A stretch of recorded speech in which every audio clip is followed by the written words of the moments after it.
नमस्कार दोस्तों, मैं हूं आपका दोस्त के बी। तो आज की इस वीडियो में हम एशिया महाद्वीप से आपकी विभिन्न परीक्षाओं में जो भी प्रश्न पूछे जा चुके हैं उन सारे प्रश्नों को हम लोग डिस्कस करेंगे। तो पूरा वीडियो बहुत ही ध्यान से देखिएगा और वीडियो अगर आपको पसंद आता है तो इसे लाइक करने के साथ अपने सारे दोस्तों के साथ में शेयर जरूर करिएगा। तो चलिए इस वीडियो की हम शुरुआत करते हैं। पहला प्रश्न है कि बांग्लादेश के वर्तमान राष्ट्रपति कौन हैं। बहुत ही सिंपल सा प्रश्न है, तो ध्यान रखिएगा। राष्ट्रपति की बात हो रही है तो इस समय यहाँ के राष्ट्रपति हैं अब्दुल हमीद। क्या नाम है? अब्दुल हमीद इनका नाम है। तो ऑप्शन हमारा डी हो जाएगा करेक्ट। अब कई सारे लोगों को यहाँ पर कंफ्यूजन हो सकता है शेख हसीना में, तो ध्यान रखिएगा जो हमारे शेख हसीना है जुल्फों वाली, वो यहाँ की प्राइम मिनिस्टर हैं। तो राष्ट्रपति आपके हैं अब्दुल हमीद। ऑप्शन यहाँ पर डी हो जाएगा करेक्ट। ये देख सकते हैं ये छोटा सा देश है बांग्लादेश, जो कि तीन तरफ से हमारे देश से घिरा हुआ है। बांग्लादेश की बात करें तो राजधानी यहाँ की आपको मिल जाएगी ढाका में, मुद्रा यहाँ की टका है और जैसा कि मैंने आपको बताया पीएम यहाँ की शेख हसीना है और राष्ट्रपति हैं अब्दुल हमीद। अगला प्रश्न है कि नगल्ट्रम किस देश की मुद्रा है। नगल्ट्रम की अगर हम बात करते हैं तो हमारे पड़ोसी देश भूटान की ये मुद्रा है। ऑप्शन यहाँ पर बी हो जाएगा करेक्ट। भूटान की लोकेशन भी आप लोग देख सकते हैं, ये छुटकू सा देश है भूटान, जो कि आपके सिक्किम, असम, पश्चिम बंगाल और अरुणाचल प्रदेश के साथ अपनी सीमा को साझा करता है। राजधानी यहाँ की आपको थिम्पू में मिलेगी। मुद्रा मैंने आपको बता ही दिया कि नगल्ट्रम है। प्रधानमंत्री इस समय यहाँ के हैं लोते सेरिंग और राजा का नाम है नामग्याल वांगचुक। तो ये भी आपको ध्यान रखना है। वीडियो में हम लोग आगे बढ़ें उससे पहले मैं आपको बता दूं कि अगर अनअकैडमी के ऊपर आपको किसी भी एग्जाम की एक सिस्टमैटिक वे में तैयारी करनी है तो आप लोग अनअकैडमी का प्लस कोर्स यहां पर खरीद सकते हैं। बहुत ही कम प्राइस में आप एसएससी के नए बैच को ज्वाइन कर सकते हैं, जो कि 13 अक्टूबर 2021 से शुरू हो रहा है। इस बैच में एक सिस्टमैटिक वे में जितने भी आपके सब्जेक्ट होते हैं सिलेबस के अकॉर्डिंग उसको कवर कराया जाता है और सारे आपको इसमें बेस्ट एजुकेटर मिलेंगे। तो अगर आपको कोई भी सब्सक्रिप्शन लेना है तो सिंपली यूज करिएगा मेरा कोड KV10। खास बात यह है कि मेरे कोड पर आपको ना केवल 10% का डिस्काउंट मिलेगा, बल्कि जो प्राइस आप पे करेंगे उस प्राइस का 10% मिलेगा कैशबैक। इसके अलावा अगर आपने फ्री क्लासेज वगैरह देखी हुई है तो वहां से भी आप 10% का एडिशनल डिस्काउंट ले सकते हैं। ध्यान रखिएगा 13 तारीख से यहाँ पर नए बैच शुरू हो रहे हैं।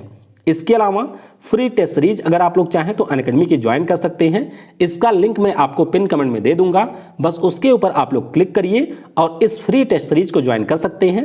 कोड अगर आपसे पूछा जाएगा तो यूज करिएगा कोड KV10 और ये मेरा व्हाट्सएप नंबर है। तो अगर आपको सब्सक्रिप्शन लेना होगा और उसके ऊपर मैक्सिमम डिस्काउंट चाहिए तो आप लोग इस व्हाट्सएप नंबर के ऊपर कॉन्टैक्ट कर सकते हैं। अगला प्रश्न है कि मेरे पिया गए रंगून गाने में किस देश के रंगून शहर की बात की गई है। तो दरअसल ये आपकी परीक्षा का प्रश्न नहीं है, ये KBC का प्रश्न है। तो ध्यान रखिएगा रंगून की अगर हम लोग बात करते हैं तो ये म्यांमार का शहर है। ऑप्शन हमारा डी हो जाएगा करेक्ट। ये देख सकते हैं ये आपका म्यांमार देश है। म्यांमार की बात करें तो राजधानी नेपीटा में है। मुद्रा यहाँ की है कैट और राष्ट्रपति आपके बिन मिंट थे, लेकिन इस समय वो राष्ट्रपति नहीं है क्योंकि यहाँ पर लगा हुआ है मिलिट्री शासन। अगला प्रश्न है कि इब्राहिम मोहम्मद सालेह किस देश के वर्तमान राष्ट्रपति हैं। तो ध्यान रखिएगा इब्राहिम मोहम्मद सालेह की बात करें तो हमारे पड़ोसी छोटे से देश मालदीव के इस समय ये राष्ट्रपति हैं। तो ऑप्शन यहाँ पर सी होगा करेक्ट। ये देख सकते हैं हिंद महासागर में आपको एक छोटा सा देश मिलेगा जिसे हम लोग मालदीव के नाम से जानते हैं। राजधानी यहाँ की जो है वो माले में आपको मिलेगी। मुद्रा यहाँ का रुपया है और राष्ट्रपति यहाँ के हैं इब्राहिम मोहम्मद सालेह। अगला प्रश्न है कि पाकिस्तान देश की राजधानी क्या है। तो ध्यान रखिएगा पाकिस्तान की जो राजधानी है वो आपको मिलेगी इस्लामाबाद में। कहाँ पर है? इस्लामाबाद में इसकी राजधानी है। जब पाकिस्तान आज़ाद हुआ था तो उस समय कराची भी थी, लेकिन वर्तमान में इसकी राजधानी है इस्लामाबाद में। बी हो जाएगा करेक्ट। ये देख सकते हैं ये पाकिस्तान का मैप है। ये जो एरिया है ये हमारा है जिसको पाकिस्तान ने कब्जा किया हुआ है। राजधानी इस्लामाबाद में है। मुद्रा यहाँ का रुपया है। प्रधानमंत्री हैं इमरान खान और आलिफ अलवी इस समय यहाँ के राष्ट्रपति हैं। तो कई बार राष्ट्रपति के ऊपर फोकस नहीं होता है, तो ध्यान रखिएगा आरिफ अलवी इस समय राष्ट्रपति हैं। अगला प्रश्न है कि चीन की आधिकारिक मुद्रा क्या है। चीन की बात करें तो यहाँ की जो आधिकारिक मुद्रा है उसका नाम है रेनमिनमी। क्या नाम है? रेनमिनमी इसका नाम है। तो ऑप्शन हमारा यहाँ पर सी हो जाएगा करेक्ट। सिंपल सा आप देख सकते हैं ये चाइना देश है, राजधानी इसकी आपको बीजिंग में मिलेगी, मुद्रा यहाँ की है रेनमिनमी, राष्ट्रपति यहाँ के हैं शी जिनपिंग। अच्छा, एक पॉइंट आप और ध्यान रखिएगा कि पीएम की तरह से ही यहाँ पर एक पद होता है जिसे कहा जाता है प्रीमियर। तो यहाँ के जो इस समय प्रीमियर हैं उनका नाम है ली केकियांग। तो ये नाम भी आपको याद रखना है। अगला प्रश्न है जो कि करंट अफेयर से संबंधित है कि शेर बहादुर देउबा नेपाल के कौन सी बार प्रधानमंत्री बने हैं। तो ध्यान रखिएगा ये आपके नेपाल देश के 5वीं बार बन गए हैं पीएम। तो ऑप्शन यहाँ पर बी हो जाएगा करेक्ट। शेर बहादुर देउबा की बात करें तो यहाँ पर आप देख सकते हैं केपी शर्मा ओली यहाँ के पीएम हुआ करते थे, लेकिन उनका बहुमत जब नहीं सिद्ध हो पाया तो उसके बाद में सुप्रीम कोर्ट के आदेश पर शेर बहादुर देउबा 5वीं बार यहाँ के पीएम बने हैं। नेपाल की जो राजधानी है वो आपको काठमांडू में मिल जाएगी। यहाँ के इस समय जो राष्ट्रपति हैं उनका नाम है विद्या देवी भंडारी। तो देख सकते हैं ये नेपाल है जो कि उत्तराखंड, उत्तर प्रदेश, बिहार, पश्चिम बंगाल और सिक्किम के साथ अपनी सीमा साझा करता है। अगला प्रश्न है कि कांटो मैदान जिस देश में है वह कौन सा देश है। तो ध्यान रखिएगा जो कांटो मैदान है ये आपको मिलेगा जापान में। कहां पर है? जापान में है। ऑप्शन हमारा डी हो जाएगा करेक्ट। ये देख सकते हैं कि ये हमारे जापान का एक द्वीप है और इसी पर जो राजधानी टोक्यो है उसी के पास का जो पूरा रीजन है इसी को हम लोग कहते हैं कांटो रीजन या फिर कांटो मैदान। तो ध्यान रखिएगा ये जापान में है। ऑप्शन हमारा डी होगा करेक्ट। अगला प्रश्न है कि टर्की का कौन सा नगर है जिसे हम लोग पश्चिम के द्वार के नाम से जानते हैं। तो इस नगर का नाम है इस्तांबुल। क्या नाम है? इस्तांबुल इसका नाम है। ऑप्शन यहाँ पर सी हो जाएगा करेक्ट। अब थोड़ा सा आइए समझते हैं कि इस्तांबुल को पश्चिम का द्वार कहाँ क्यों जाता है। ये आप सभी को पता होगा कि टर्की हमारा जो एशिया है उसके बिल्कुल पश्चिम में है। यहाँ पर आप अगर देखेंगे तो जो इस्तांबुल है ये आपके एशिया में भी आता है और इसका जो कुछ हिस्सा है वो आ जाता है यूरोप में। तो जाहिर सी बात है अगर आपको यूरोप से एशिया में इंटर करना है इस रास्ते से तो इस्तांबुल हो करके ही आप आएंगे एशिया में। तो इसीलिए इसको कहा जाता है पश्चिम का द्वार या फिर गेट टू दी वेस्ट। तो सी हो जाएगा यहाँ पर करेक्ट। अगला प्रश्न है कि किस देश को श्वेत हाथी की भूमि कहा जाता है। तो ध्यान रखिएगा जो थाईलैंड देश है इसको कहा जाता है श्वेत हाथी की भूमि। ऑप्शन हमारा बी हो जाएगा करेक्ट। तो मुख्य रूप से जो सफेद हाथियां होती हैं उनको यहाँ पर पूजा भी जाता है और इन्हें शक्ति का प्रतीक माना जाता है और ये आपको मिलेंगी थाईलैंड में। तो ध्यान रखिएगा बी हो जाएगा करेक्ट। अगला प्रश्न है कि निम्नलिखित में से कौन सा दक्षिण एशिया का एक स्थल रुद्ध देश है। तो अगर हम लोग स्थल रुद्ध की बात करें तो हम एक ऐसे देश की बात कर रहे होते हैं जो कि डायरेक्टली आपके किसी भी सी या फिर ओशियन में एक्सेस नहीं पाता है। तो इस देश का नाम है लाओस। क्या नाम है? लाओस इसका नाम है। तो ऑप्शन बी हो जाएगा करेक्ट। ये देखिए आपके सामने यहाँ पर दक्षिण पूर्वी एशिया का मैप है।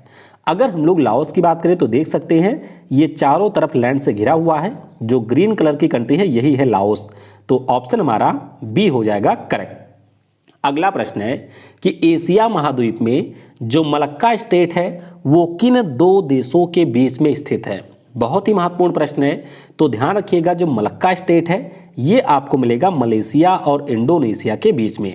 ऑप्शन हमारा सी हो जाएगा करेक्ट।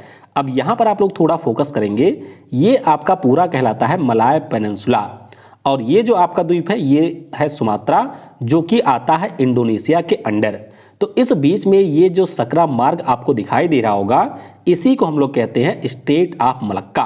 तो ध्यान रखिएगा मलेशिया है ऊपर और नीचे है इंडोनेशिया। तो इन दोनों के बीच में है। ऑप्शन यहाँ पर सी हो जाएगा करेक्ट। अगला प्रश्न है कि स्टेट ऑफ हॉर्मुज निम्नलिखित में से किन दो जल राशियों को जोड़ता है। तो स्टेट ऑफ हॉर्मुज की बात करें तो ये जोड़ता है आपके पर्शियन गल्फ और गल्फ ऑफ ओमान को। किसे?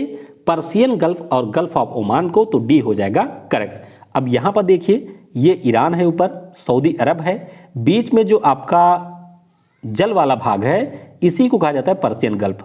यहाँ पर अगर आप लोग आएंगे तो ये आपका है गल्फ ऑफ ओमान और इसके बीच में ये जो रीजन है इसी को कहा जाता है स्टेट ऑफ हॉर्मुज। तो काफी नैरो पार्ट है। ध्यान रखिएगा डी हो जाएगा यहाँ पर करेक्ट। अगला प्रश्न है कि बाब अल मंदेब निम्नलिखित में से किन दो जलराशियों को जोड़ता है? तो ध्यान रखिएगा, जो बाब अल मंदेब है ये जोड़ता है लाल सागर को गल्फ ऑफ एडन से। किसे जोड़ता है? लाल सागर को गल्फ ऑफ एडन से जोड़ता है। ऑप्शन हमारा ए हो जाएगा करेक्ट। अब थोड़ा सा ये मैप में इसकी लोकेशन पहले हम लोग देखते हैं। आप सभी को पता होगा कि ये जो ऊपर वाला रीजन है ये हमारा अरब पेनिनसुला है। नीचे यहाँ पर आपको अफ्रीका महाद्वीप के देश दिख रहे होंगे। तो ये जो बीच का रीजन है इसे कहते हैं लाल सागर। ये जो आपका रीजन है इसे गल्फ ऑफ एडन कहा जाता है। और यहाँ पर जो बीच में छोटा सा मार्ग है पतला सा, इसी को कहते हैं बाब अल मंदेब स्टेट। तो ध्यान रखिएगा, ये हमारे लाल सागर को गल्फ ऑफ एडन से जोड़ता है। ए हो जाएगा करेक्ट। अगला प्रश्न है कि एशिया महाद्वीप की जो सबसे लंबी पर्वत श्रृंखला है इसका नाम क्या है? अब बहुत सारे लोग इस प्रश्न को करेंगे गलत। ध्यान रखिएगा, अगर हम लोग एशिया के सबसे लंबी पर्वत श्रृंखला की बात करें तो इसका नाम है कुनलुन माउंटेन। क्या नाम है इसका? इसका नाम है कुनलुन माउंटेन। तो ऑप्शन हमारा बी हो जाएगा करेक्ट। ये जो पर्वत है वो आपको चाइना में देखने को मिलेगा। इसकी जो टोटल लंबाई है वो आपके 3000 किलोमीटर से ज़्यादा है। दूसरी अगर हम लोग सबसे लंबी श्रृंखला की बात करें तो वो आपका तियान शान है। तीसरी की बात करें तो ये यूराल पर्वत है जो कि रसिया में मिलेगा। और चौथे पे आपका है हिमालय। तो अच्छे से ध्यान रखिएगा, हिमालय चौथे पे आता है। सबसे लंबा है कुनलुन माउंटेन। तो बी हो जाएगा यहाँ पर करेक्ट। अगला प्रश्न है कि एशिया की प्रमुख पर्वत श्रेणियों में से एक जो हिंदकुश पर्वतमाला है इसका विस्तार निम्नलिखित में से किस देश में नहीं है? तो ध्यान रखेंगे, इसका जो विस्तार है वो किर्गिस्तान में है, अफगानिस्तान में है, पाकिस्तान में है, लेकिन चाइना में नहीं है। तो ऑप्शन यहाँ पर सी हो जाएगा करेक्ट। अगला प्रश्न है कि हिंदकुश पर्वत श्रृंखला की जो सबसे ऊंची चोटी है जिसका नाम है तिरीच मीर, ये आपको किस देश में मिलेगी? तो ध्यान रखिएगा, ये जो पर्वत श्रृंखला है ये आपको मिलेगी पाकिस्तान में। हिंदकुश आपका जो है उसका मैक्सिमम हिस्सा आता है पाकिस्तान में। और जो इसकी सबसे ऊंची चोटी है तिरिच मीर, वो भी आपको पाकिस्तान में मिलेगी। तो ए हो जाएगा करेक्ट। अब आइए थोड़ा सा इसकी लोकेशन देख लेते हैं। ये देखिए, कराकोरम से जुड़ा हुआ ये हिंदकुश आपका पूरा रीजन है और इसकी टोटल लंबाई 800 किलोमीटर है। पाकिस्तान, अफगानिस्तान और किर्गिस्तान 3 देशों में इसका विस्तार है। इसकी जो सबसे ऊंची चोटी है उसका नाम है तिरिच मीर और वो आपको पाकिस्तान में मिलेगी। तो ऑप्शन ए होगा करेक्ट। अगला प्रश्न है जो कि बहुत ही ज़्यादा महत्वपूर्ण है। आपसे पूछा जा रहा है कि निम्नलिखित में से कौन सा जो देश है वो मध्य एशिया का हिस्सा नहीं है। आप सभी को याद रखना है कि जब हम लोग मध्य एशिया की बात करते हैं तो टोटल आपके दुनिया में 5 देश ऐसे हैं जो कि मध्य एशिया में आते हैं। इनमें से अगर हम अफगानिस्तान की बात करें तो ये इसका हिस्सा नहीं है। ऑप्शन बी हो जाएगा करेक्ट। अब ये देखिए, ये आपके सामने एशिया का पूरा मैप है। यहाँ पर जो रीजन है इसे हम लोग पूर्वी एशिया कहते हैं। हमारा देश आता है दक्षिण एशिया में, उसके बाद में दक्षिण पूर्वी एशिया हो गया, फिर यहाँ पर आपको मिलेगा पश्चिम एशिया और ये जो आप लोग रीजन देख रहे होंगे इसे कहा जाता है मध्य एशिया। तो मध्य एशिया में जो देश हैं इनकी टोटल संख्या है 5। कौन कौन से हैं आइए मैं आपको दिखा देता हूँ। देखिए, ये हमारा हो गया पूरा मध्य एशिया। तो इसमें जो सबसे बड़ा देश है इसका नाम है कजाकिस्तान। क्या नाम है? कजाकिस्तान नाम है। राजधानी आपको मिलेगी नूर सुल्तान में। फिर थोड़ा सा आप नीचे आएंगे तो यहाँ पर आपको मिलेगा उज्बेकिस्तान जिसकी राजधानी है ताशकंद में। फिर आप लोग नीचे आएंगे तो यहाँ पर एक देश मिलेगा तुर्कमेनिस्तान नाम है, अश्गाबाद में इसकी राजधानी है। थोड़ा सा और नीचे आप लोग आएंगे तो यहाँ पर आपको मिल जाएगा ताजिकिस्तान, दुशानबे में इसकी कैपिटल है। और ये आखिरी देश है, इसका नाम है यहाँ पर किर्गिस्तान और इसकी जो राजधानी है वो आपको बिश्केक में मिलेगी। तो ध्यान रखिएगा, टोटल आपके मध्य एशिया में 5 देश आते हैं। अगला हमारा प्रश्न है कि एशिया महाद्वीप में जो आपका अराल सागर है वो किन 2 देशों के बीच में स्थित है? तो ध्यान रखिएगा, जो अराल सागर है वो आपको कजाकिस्तान और उज्बेकिस्तान के बीच देखने को मिलेगा। ये देख सकते हैं, ये आपका है अराल सागर। तो यहाँ पर ऊपर कजाकिस्तान है और इसके नीचे वाला ये जो रेड कंट्री है इसका नाम है उज्बेकिस्तान। तो इन दोनों देशों के बीच में है। ऑप्शन हमारा ए हो जाएगा यहाँ पर करेक्ट। अगला प्रश्न है कि इनमें से किस नदी को पीली नदी के नाम से भी जाना जाता है? तो येलो रिवर की बात करें तो ये आपके चाइना देश में बहती है और चाइना में जो दूसरी सबसे लंबी नदी है उसका नाम है ह्वांगहो। तो हुआंग में जो आपके सिल्ट वगैरह होते हैं, इसी के कारण इस नदी का जो जल है वो पीला हो जाता है और इसीलिए इसको येलो रिवर भी कहते हैं। बहुत बार परीक्षाओं में पूछा जाता है। ऑप्शन हमारा बी होगा करेक्ट। अगला प्रश्न है कि महावेली गंगा नदी किस देश से होकर के बहती है? तो महावेली गंगा, ध्यान रखिएगा, जो हमारा पड़ोसी देश है श्रीलंका, श्रीलंका से होकर के महावेली नदी बहती है और ये आपके श्रीलंका की सबसे लंबी नदी भी है। क्या नाम है इसका? महावेली गंगा इसका नाम है। तो ऑप्शन हमारा यहाँ पर डी हो जाएगा करेक्ट। ये देख सकते हैं ये श्रीलंका है, यहीं पर आपको महावेली गंगा नदी देखने को मिलेगी। अगला प्रश्न है कि जो हमारा टर्की देश है, इनमें से किस जलराशि के उत्तर में है? तो ध्यान रखिएगा, जो आपका भूमध्य सागर है, जिसे हम लोग मेडिटेरेनियन सी के नाम से जानते हैं, उसके उत्तर में आपको मिलेगा टर्की। अब लोकेशन थोड़ा ध्यान से देखिए ये आपका है टर्की। इस्तांबुल मैंने आपको ऊपर बता ही दिया है, यहाँ पर इसकी कैपिटल है अंकारा और इसके ऊपर अगर आप देखेंगे तो ब्लैक सी है और इसके नीचे आपका आता है भूमध्य सागर। तो आप ध्यान रखिएगा कि ब्लैक सी के ये दक्षिण में है और मेडिटेरेनियन सी के ये आपको मिलेगा उत्तर में। तो ऑप्शन हमारा सी हो जाएगा करेक्ट। अगला प्रश्न है कि सर और आमू नदियां किसमें जाकर के गिरती हैं? तो सर और आमू नदियों की बात करें तो ध्यान रखिएगा ये दोनों आपके अराल सागर में गिरती हैं। हाँ, ये वही अराल सागर है जो कि आपके कजाकिस्तान और उज्बेकिस्तान की सीमा पर है और इसी में ये दोनों नदियां गिरती हैं। तो ऑप्शन ए हो जाएगा करेक्ट। अब थोड़ा मैप देखिए ये हमारा अराल सागर है जो कि लगभग 90% सूख चुका है। ये आपकी सर दरिया है और इसका नाम है आमू दरिया यानी कि आमू नदी और ये दोनों नदियां जाकर के गिर रही हैं अराल सागर में। तो ध्यान रखिएगा ऑप्शन यहाँ पर ए हो जाएगा करेक्ट। अगला प्रश्न है कि विश्व का जो सबसे ठंडा स्थान है वह कौन सा है? तो सबसे ठंडे स्थान की बात करें तो ये है बरखोयांस्क। क्या नाम है? बरखोयांस्क इसका नाम है और ये आपको मिलेगा रूस के साइबेरिया रीजन में। कहां पर है? रूस के साइबेरिया में। तो ऑप्शन हमारा सी हो जाएगा करेक्ट।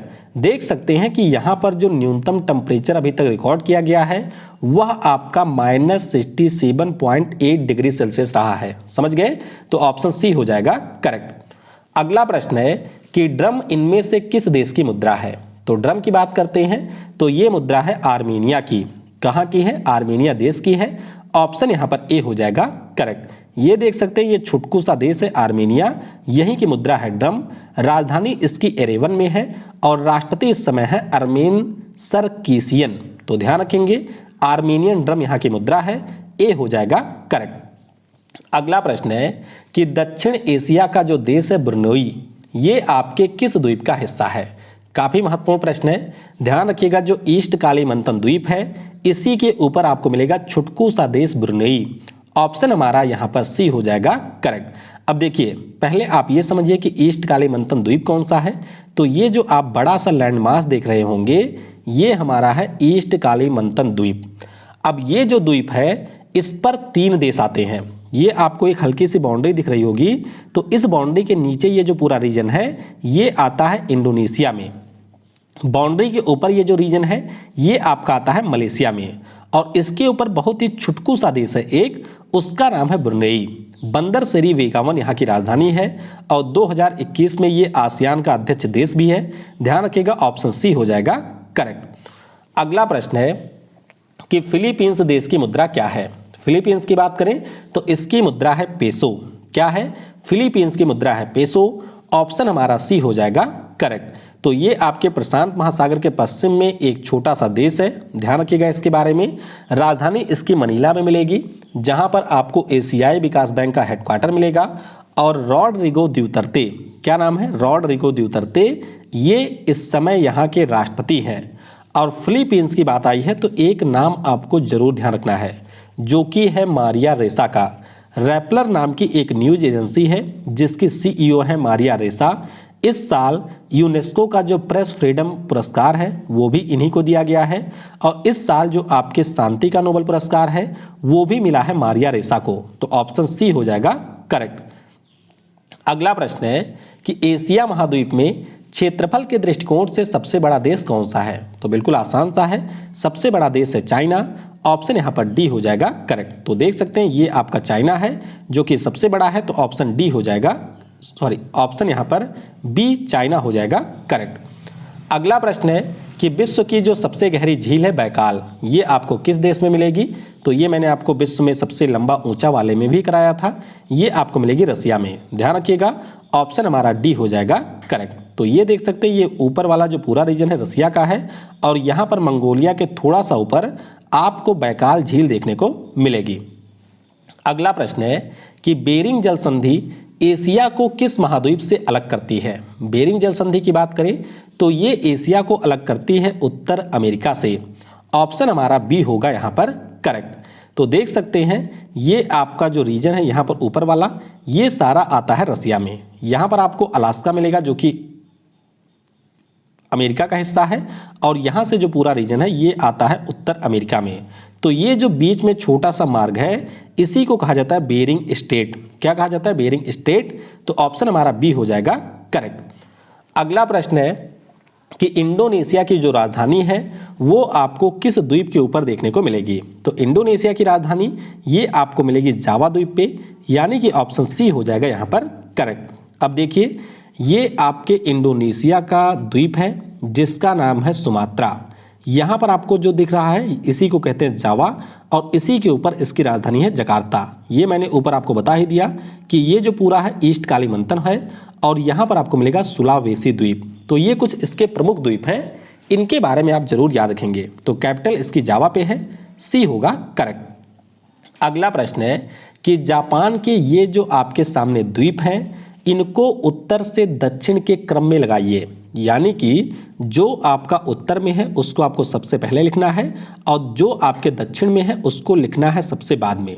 तो आइए देखते हैं, मान लेते हैं ये आपके हैं 4 द्वीप, ये पहला हो गया, ये दूसरा हो गया, ये तीसरा है, और यहाँ पर एक है चौथा। तो सबसे ऊपर जो है इसे कहा जाता है होकाइडो, समझे, इसका नाम है होकाइडो। दूसरे नंबर पर जो है इसे कहा जाता है होन्शु, जिसके ऊपर इसकी कैपिटल भी है। उसके बाद में जो तीसरा है इसे शिकोकू कहा जाता है, और सबसे नीचे जो है इसे कहा जाता है क्यूशु। तो होकाइडो, होन्शु, शिकोकू और क्यूशु, ये इसका क्रम है। तो ऑप्शन हमारा सी हो जाएगा यहाँ पर करेक्ट। ये आप लोग देख भी सकते हैं, होकाइडो, होन्शु, शिकोकू, और ये आपका है क्यूशु। अगला प्रश्न है कि दस्त ए काबिर मरुस्थल किस देश में स्थित है? तो दस्त ए काबिर की बात करें तो ये आपको मिलेगा ईरान में। कहाँ पर है? ईरान देश में है। ऑप्शन हमारा ए हो जाएगा करेक्ट। तो ये आपके दुनिया के जो बड़े मरुस्थल हैं उनमें 24वें नंबर पे आता है। 800 किलोमीटर लगभग ये फैला हुआ है, और ये आपको ईरान में देखने को मिलेगा। इसे हम लोग ग्रेट साल्क डिजर्ट भी कहते हैं। तो ऑप्शन ए हो जाएगा करेक्ट। अगला प्रश्न है कि 1991 में जब आपके यूएसएसआर यानी कि सोवियत संघ का विघटन हुआ था, तो कुल मिलाकर के कितने देश उस समय बने थे? ध्यान रखिएगा, उस समय जो टोटल देश बने थे इनकी संख्या है 15। कितनी संख्या है? 15 इनकी टोटल संख्या है। तो ऑप्शन हमारा डी हो जाएगा करेक्ट। अब देख सकते हैं कि सोवियत संघ के विघटन के बाद जो सबसे बड़ा देश बना था ये रसिया था। उसके बाद में Estonia, Latvia, Lithuania, Belarus, Moldova, Ukraine, Georgia, Armenia, Azerbaijan, Uzbekistan, Turkmenistan, Tajikistan और किर्गिस्तान, यानी कि जो आपके मध्य एशिया के 5 देश हैं वो भी आपके पहले सोवियत संघ के ही हिस्से थे। तो टोटल बने थे 15। ऑप्शन यहाँ पर डी होगा करेक्ट। अगला प्रश्न है कि क्षेत्रफल के दृष्टिकोण से एशिया महाद्वीप का सबसे छोटा देश कौन सा है? तो ध्यान रखिएगा, जो सबसे छोटा देश है इसका नाम है यहाँ पर मालदीव। क्या नाम है? मालदीव इसका नाम है। तो ऑप्शन बी हो जाएगा करेक्ट। मालदीव के बारे में मैंने आपको बता ही दिया था कि राजधानी इसकी माले में है। इसकी अगर हम लोग टोटल एरिया की बात करें तो मात्र 298 किलोमीटर स्क्वायर इसका एरिया है। तो ऑप्शन बी होगा करेक्ट। अगला प्रश्न है कि एशिया की सबसे लंबी नदी कौन सी है? तो जाहिर सी बात है इस नदी का नाम है यांगजी रिवर, जो कि आपको चाइना में मिलेगी। ऑप्शन यहाँ पर सी हो जाएगा करेक्ट। तो देख सकते हैं यांगसी नदी जो है वो तंगगुला की पहाड़ियों से निकलती है। 6300 किलोमीटर इसकी टोटल लंबाई है, और ये आपके एशिया की सबसे बड़ी, नील और अमेजन के बाद दुनिया की तीसरी सबसे बड़ी नदी भी है। तो ध्यान रखेंगे, सी हो जाएगा करेक्ट। अगला प्रश्न है कि विश्व में कुल कितने ऐसे देश हैं जिनकी आधिकारिक मुद्रा का नाम रुपया है? तो आप सभी को पता होगा कि हमारे देश की मुद्रा का नाम रुपया है। तो ऐसे दुनिया में आपको 8 देश मिलेंगे जिनकी मुद्रा का नाम है रुपया। तो ध्यान रखेंगे ऑप्शन यहाँ पर ए हो जाएगा करेक्ट। अब देश कौन कौन से हैं नाम भी याद रखिएगा। आपका भारत हो गया, Indonesia, Maldives, Mauritius, Nepal, Pakistan, Seychelles और श्रीलंका। ये आपके ऐसे देश हैं जहां की वर्तमान करेंसी का नाम है रुपया। तो ऑप्शन ए हो जाएगा करेक्ट। ये आप लोग मैप में भी इन देशों को देख सकते हैं। अगला प्रश्न है कि इनमें से किस देश में रुपए का भाग पैसा नहीं है। अब देखिए ये थोड़ा सा अटपटा प्रश्न है, ये पूछा जा चुका है इसीलिए मैंने आपसे पूछा है। देखिए आपने रुपए का अगर टुकड़ा किया होगा तो इसके हमारे हो जाते हैं 100 पैसे, पता होगा। इसी प्रकार से आपकी जो बाकी करेंसी है वहां पर भी रुपए का अगर आप टुकड़ा करेंगे तो उसे हम लोग कहेंगे पैसे। लेकिन अगर आप लोग श्रीलंका के पैसे का टुकड़ा करेंगे तो ये आपके पैसों में अलग नहीं होता है, ये अलग होता है सेंट में। जैसे डॉलर आपके सेंट में टूटता है उसी प्रकार से श्रीलंका का रुपया भी टूटता है सेंट में, समझ गए। तो ऑप्शन डी हो जाएगा करेक्ट। अगला प्रश्न है कि स्वेज नहर किन 2 जलराशियों को आपस में जोड़ती है। तो स्वेज नहर की अगर हम बात करें तो ये जोड़ता है भूमध्य सागर को लाल सागर से। ऑप्शन हमारा डी हो जाएगा करेक्ट। ये देख सकते हैं ये स्वेज कनाल है जो कि 1859 में शुरू हुआ था, 1869 में ये बनकर के तैयार हो गया था। यहाँ पर आपको मिलेगा लाल सागर, ऊपर है मेडिटेरेनियन सागर जिनको आपस में ये जोड़ता है। तो ऑप्शन डी होगा करेक्ट। अगला हमारा प्रश्न है कि निम्न में से किस देश की जो सीमा है वो कैस्पियन सागर से नहीं लगी है। तो ये आपके यूपीएससी का प्रश्न है, ध्यान रखिएगा। जो आर्मेनिया देश है उसकी सीमा कैस्पियन से नहीं लगी है। तो ऑप्शन यहाँ पर ए आर्मेनिया हो जाएगा करेक्ट। अब दिखाता हूँ आपको मैप में, ये देखिए ये हमारा है कैस्पियन सागर। अगर हम लोग बात करें ऐसे देशों की जो इससे सीमा बनाते हैं तो उनमें आपका कजाकिस्तान है, उसके बाद तुर्कमेनिस्तान है, फिर यहाँ पर है ईरान, यहाँ पर है अजरबैजान, ये आपका है रसिया। तो 5 केवल इससे साझा करते हैं। आर्मेनिया आपको मिलेगा यहाँ पर छुटकुसा। तो ध्यान रखिएगा आर्मेनिया सीमा नहीं बनाता है, ऑप्शन ए होगा करेक्ट। अगला प्रश्न है कि एशिया महाद्वीप में संयुक्त राष्ट्र के सदस्य देशों की संख्या कितनी है। अब देखिए ये आपके लिए बहुत ही बड़ा कन्फ्यूजन वाला प्रश्न है, क्योंकि अगर हम लोग देश की बात करते हैं तो आप सभी को पता होगा कि यूनाइटेड नेशन के द्वारा कुल मिलाकर के 193 देश हैं जिनको मान्यता मिली हुई है एज ए कंट्री। तो यहाँ पर मैंने आपसे यही पूछा है कि यूनाइटेड नेशन के सदस्य देश कितने हैं, तो इनकी संख्या हो जाएगी 48। ऑप्शन हमारा ए हो जाएगा करेक्ट। देख सकते हैं कि यूनाइटेड नेशन के टोटल 48 देश हैं जो कि आपके एशिया में आते हैं। अगला प्रश्न है कि चीन विश्व के कितने देशों के साथ अपनी सीमा साझा करता है। बहुत ही ज़्यादा महत्वपूर्ण प्रश्न है, कई परीक्षाओं में यह पूछा जा चुका है। तो टोटल देशों की संख्या है यहाँ पर 14। कितने देश हैं? 14 ऐसे देश हैं जिनके साथ में चीन अपनी सीमा बनाता है। और ये दुनिया का एक ऐसा देश है जो कि 14 के साथ सीमा बनाता है, यानी कि बाकी देश इससे कम देशों के साथ में सीमा बनाते हैं। तो बी हो जाएगा करेक्ट। अब देख सकते हैं ये देश कौन कौन से हैं, तो Afghanistan, Bhutan, Bharat, Kazakhstan, Kyrgyzstan, Laos, Myanmar, Mongolia, Nepal, North Korea, Pakistan, Russia, Tajikistan, Vietnam, इनके साथ ये सीमा बनाता है। तो ऑप्शन बी होगा करेक्ट। ये आप लोग देशों को यहाँ मैप में भी देख सकते हैं। अगला प्रश्न है कि इनमें से कौन सा एशिया का स्थल रुद्ध देश नहीं है। तो स्थल रुद्ध की बात हो रही है तो ध्यान रखिएगा जो लाओस है वो स्थल रुद्ध देश नहीं है, आपसे पूछा जा रहा है। तो यहाँ पर आंसर हो जाएगा सीरिया। अफगानिस्तान, किर्गिस्तान और लाओस, यहाँ पर आप लोग देखिए ये आपको मिलेगा, कहाँ गया भाई, अच्छा अफगानिस्तान आपके ऊपर है, आपको पता होगा। किर्गिस्तान और ऊपर है, लाओस बिल्कुल यहाँ पर मैंने ऊपर ही बता दिया था। ये देखिए ये है सीरिया। तो सीरिया आपके मेडिटेरेनियन सी को टच करता है, तो इसीलिए ये लैंडलॉक कंट्री नहीं है। डी हो जाएगा करेक्ट। अगला प्रश्न है कि एशिया में कुल स्थल रुद्ध देशों की संख्या कितनी है। तो ध्यान रखिएगा अगर हम अपने एशिया में लैंडलॉक की बात करते हैं तो इनकी संख्या है टोटल 12। कितनी है? टोटल 12 है। ऑप्शन यहाँ पर बी होगा करेक्ट। तो Afghanistan, Armenia, Azerbaijan, Bhutan, Laos, Kazakhstan, Kyrgyzstan, Mongolia, Nepal, Tajikistan, Turkmenistan, Uzbekistan, ये सारे हमारे लैंडलॉक देश हैं। यहाँ पर आप इन सभी को मैप में भी देख सकते हैं। तो ऑप्शन हमारा हो जाएगा यहाँ पर 12। अगला प्रश्न है कि जो आपके तिब्बत का पठार है इसकी समुद्र तल से औसत ऊंचाई कितनी है? तो ध्यान रखिएगा, तिब्बत के पठार की जो औसत ऊंचाई है ये 4.5 किलोमीटर है। ठीक है, ये परीक्षा का ही प्रश्न है, तो ऑप्शन यहाँ पर डी हो जाएगा करेक्ट। ये देख सकते हैं, ये आपका तिब्बत का पठार है जिस पर इस समय चाइना का कब्जा है। अगला प्रश्न है कि संसार की छत किसे कहते हैं? तो संसार की छत कहा जाता है पामीर की नाट को, या फिर आपके तिब्बत के पठार को कहा जाता है। ऑप्शन सी हो जाएगा करेक्ट। क्यों कहा जाता है? क्योंकि ये दुनिया में सबसे उठा हुआ भाग है और इसीलिए इसको संसार की छत के रूप में कहा जाता है। तो ध्यान रखेंगे, ऑप्शन यहाँ पर हमारा सी हो जाएगा करेक्ट। अगला प्रश्न है कि पंजशीर घाटी किस देश में स्थित है? तो पंजशीर इस समय काफ़ी ज़्यादा न्यूज में भी रहा है। ध्यान रखिएगा, ये आपको मिलेगा अफगानिस्तान में। ऑप्शन हमारा यहाँ पर सी हो जाएगा करेक्ट। अगला हमारा प्रश्न है कि संसार में सबसे अधिक जनसंख्या वाला मरुस्थल कौन सा है? तो सबसे अधिक अगर हम लोग जनसंख्या या जनसंख्या घनत्व की बात करें तो वो आपके निवास करती है थार में। ऑप्शन हमारा सी हो जाएगा यहाँ पर करेक्ट। हाँ, वैसे तो हमारा सबसे बड़ा सहारा है, लेकिन जब हम लोग जनसंख्या के अनुसार बात करेंगे तो ये आपका है थार, जो कि आपको राजस्थान के पश्चिमी हिस्से और पाकिस्तान में देखने को मिलेगा। यहाँ पर 1 वर्ग किलोमीटर में 83 लोग रहते हैं। तो ऑप्शन सी हो जाएगा करेक्ट। अगला प्रश्न है कि टकला मकान मरुस्थल किस देश में स्थित है? टकला मकान यानी कि एक आपका मकान था जिसका मतलब जो बाल वगैरह थे वो कटवा दिए गए थे, तो ये मकान हो गया था टकला, तो इसीलिए इसका नाम है टकला मकान और ये आपको मिलेगा चाइना में। बहुत पूछा जाता है ये, ध्यान रखिएगा। ऑप्शन हमारा बी हो जाएगा करेक्ट। क्या होगा? बी, चाइना हो जाएगा करेक्ट। अगला प्रश्न है कि दस्त-ए-लुट मरुस्थल जो है वो किस देश में आपको मिलेगा? तो दस्त-ए-काबिर की बात करें या दस्त-ए-लुट की बात करें, दोनों ही आपके ईरान में है। तो ऑप्शन यहाँ पर ए हो जाएगा करेक्ट।